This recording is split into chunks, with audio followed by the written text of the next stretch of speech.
Assalamualaikum warahmatullahi wabarakatuh. Halo guys, balik lagi bersama saya Muhammad Nopal Rizkullah. Jadi di sini saya akan membahas mengenai tema ke-14 mengenai improve kompetensi. Tanpa berlama-lama, langsung saja ke videonya. Improve kompetensi atau memperbaiki kompetensi. Jenis dan kategori kompetensi.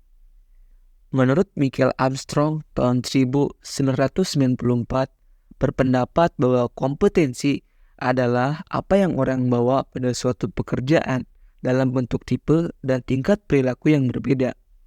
Sedangkan menurut Training Agency tahun 1988 mengatakan bahwa kompetensi merupakan kemampuan untuk menjalankan aktivitas dalam pekerjaan atau fungsi sesuai dengan standar kerja yang diharapkan. Lalu selanjutnya ada komponen kompetensi. Yang pertama ada motivasi, yaitu menggerakkan, mengarahkan, dan menyeleksi perilaku terhadap tujuan atau kegiatan tertentu.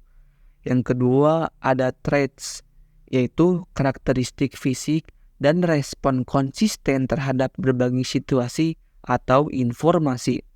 Yang ketiga ada self-concept, yaitu sikap, nilai, dan cita diri seseorang. Yang keempat ada knowledge, yaitu pengetahuan atau informasi seseorang dalam bidang spesifik tertentu. Dan yang kelima yaitu skill, yaitu kemampuan untuk melaksanakan tugas fisik tertentu atau tugas mental tertentu. Selanjutnya, perlunya kompetensi diperbaiki. Determinan yang mempengaruhi atau membentuk kompetensi ialah yang pertama, kepercayaan dan nilai. Kepercayaan dan nilai seseorang terhadap sesuatu sangat berpengaruh terhadap sikap dan perilaku seseorang. Yang kedua, ada keahlian atau keterampilan. Aspek keahlian atau keterampilan ini memegang peran penting dalam membentuk kompetensi. Yang ketiga, pengalaman. Pengalaman merupakan elemen penting dalam membentuk penguasaan kompetensi seorang terhadap tugasnya. Yang keempat, karakteristik personal. Karakteristik kepribadian seseorang turut berpengaruh terhadap kompetensi seseorang. Yang kelima yaitu motivasi. Motivasi seseorang terhadap suatu pekerjaan atau aktivitas akan berpengaruh terhadap hasil yang dicapai. Yang keenam, isu emosional. Hambatan dan blok emosional sering membatasi penguasaan kompetensi. Yang terakhir yaitu yang ketujuh, kapasitas intelektual. Kapasitas intelektual seseorang akan berpengaruh terhadap penguasaan kompetensi. Selanjutnya, perbedaan kompetensi dan konsep lain. Kompetensi merujuk pada pendekatan perilaku. Perilaku tertentu dijadikan parameter untuk mampu melaksanakan pekerjaan secara efektif, berhasil, dan unggul atau superior.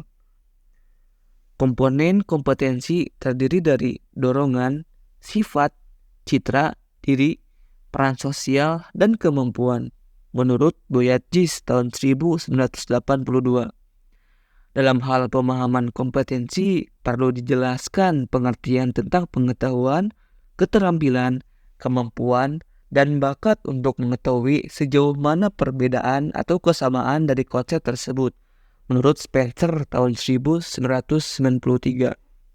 Pengetahuan yang dimiliki seseorang bisa dikategorikan ke dalam dua jenis, yaitu pengetahuan yang disadari dan pengetahuan yang tidak dapat disadari. Menurut Dell tahun 2003. Keterampilan perilaku yang terkait tugas bisa dikuasai melalui latihan dan bantuan orang lain. Perilaku merupakan fungsi dari faktor kepribadian individu dan faktor lingkungan. Sikap dibentuk dari kombinasi pengalaman, kondisi sosial atau lingkungan, dan kepribadian. Selanjutnya ada metode penilaian kompetensi. Alternatif untuk desain kompetensi ada 3. Yang pertama, desain studi terbaik atau klasik dengan menggunakan sampel. Yang kedua, desain studi dengan pendek dengan panel ahli. Dan yang ketiga yaitu studi terhadap pemegang jabatan dan pekerjaan di masa depan. Lalu rancangan studi.